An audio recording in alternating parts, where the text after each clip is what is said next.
They laughed before the sun had fully cleared the barracks roof, their voices sharp and careless in the cold morning air, and the sound followed her like thrown stones as she crossed the parade ground with boots that looked like they'd already lost a war. The boots were old, too old for a cadet in her first weeks of training. The leather was cracked, the soles uneven, the laces mismatched. Every step she took made a faint, tired squeak, and that sound seemed to invite cruelty. A few cadets nudged each other and grinned. One of them pointed openly. Another shook his head in mock sympathy. "Hey," someone called, loud enough for everyone to hear, "did you dig those out of a museum?" Laughter rippled through the ranks, easy and unchallenged. She kept walking. Her name was Mara Hale, and she had learned long ago that reacting only fed the fire. She moved into formation, shoulders back, eyes forward, ignoring the heat in her face and the knot tightening in her chest. The boots had belonged to her father. That was the truth she never spoke aloud. They had carried him through deserts and jungles, across borders most people only saw on maps. When he died, they were the one thing she asked to keep. She polished them every night, repaired them when she could, and wore them because they reminded her why she was here. But none of that mattered to the cadets who saw only scuffed leather and weakness. The teasing didn't stop. It followed her through drills, whispered during breaks, turned into nicknames that stuck like burrs. Antique, hand-me-down, charity case. Even when she outperformed some of them, ran faster, held longer, shot straighter, the boots became the symbol they clung to. In their minds, something that worn couldn't belong to someone who deserved respect. Mara told herself to endure. Training was designed to break you down, this was just another test. Still, there were nights when she sat on her bunk, boots in her hands, and wondered if she should give in. New boots would be easy enough to get. No one would blame her. But every time she thought of leaving the old pair behind, it felt like leaving a part of herself behind too. The morning everything change began like any other. The cadets stood in rigid lines, breath visible in the chill, waiting for inspection. Rumor spread quickly when word came down that the sergeant major himself would be observing. He was a legend in the academy, decades of service, a voice like gravel, eyes that missed nothing. Some cadets straightened a little more.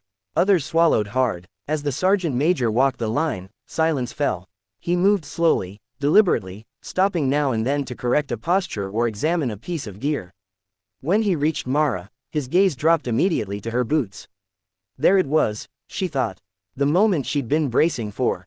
He crouched slightly, one hand resting on his knee, studying the cracked leather and worn soles. Around them, the cadets held their breath. A few exchanged glances, barely suppressing smirks. This was it. The public correction, the humiliation made official. "Cadet," the sergeant major said, his voice low. "Step forward." Mara did, heart pounding. "Why are your boots in this condition?" he asked. She opened her mouth, then closed it. Regulations. Respect. There were rules about explanations, about excuses. Finally, she said simply, "They're serviceable, Sergeant Major." For a long moment, he said nothing. Then his eyes flicked upward, to her face, to the tension she couldn't quite hide, to the stubborn set of her jaw. Slowly, he reached out and took hold of the chain around her neck, lifting the dog tag that rested against her chest.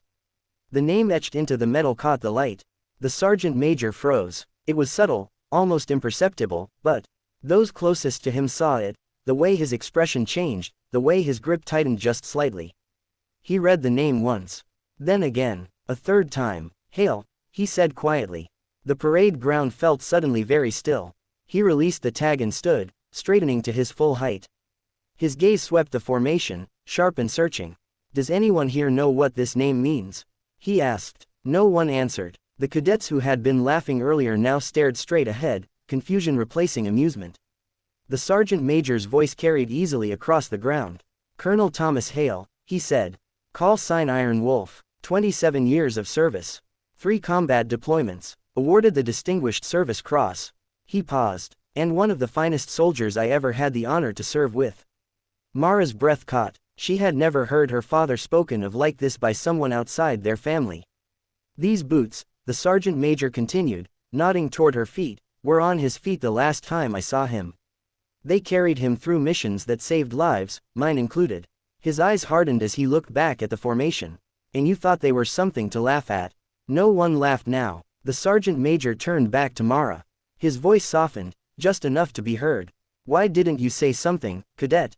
She swallowed. Because I didn't come here to trade on his name, she said. I came here to earn my own.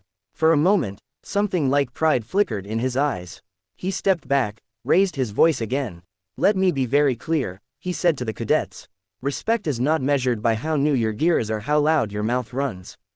It's measured by character, by discipline, and by understanding the weight of the uniform you wear. He looked pointedly at Mara's boots. Those boots have more honor in them than some of the attitudes I've seen this morning. The inspection moved on, but the atmosphere had shifted. Whispers replaced jokes. Glances toward Mara were no longer mocking, but thoughtful, even ashamed. The change didn't happen all at once. Some cadets avoided her, embarrassed by their earlier behavior. Others approached awkwardly, offering quiet apologies. A few asked about her father, not out of curiosity, but respect. Mara answered when she could, and when she couldn't, she let silence speak for her. Training grew harder, not easier. She stumbled, failed, learned, and pushed forward like everyone else. But something inside her had changed. The weight she carried now felt shared, understood. The boots still squeaked, still showed their age, but no one laughed anymore. On graduation day, as the cadets stood in crisp uniforms, the sergeant major watched from the sidelines. When Mara marched past, he caught her eye and gave a small, almost imperceptible nod. She returned it, feeling the echo of her father's presence with every step. Those boots would not last forever. The leather would eventually give out, the soles wear thin beyond repair. But the lesson they carried, the one learned through quiet endurance and unexpected recognition, would stay with her long after they were gone. Because honor isn't something you mock or measure by appearances. It's something you carry, often invisibly, until the right moment reveals its true weight. And sometimes, the most powerful stories aren't written on shiny medals or perfect gear, but etched into worn leather and a simple name on a dog tag.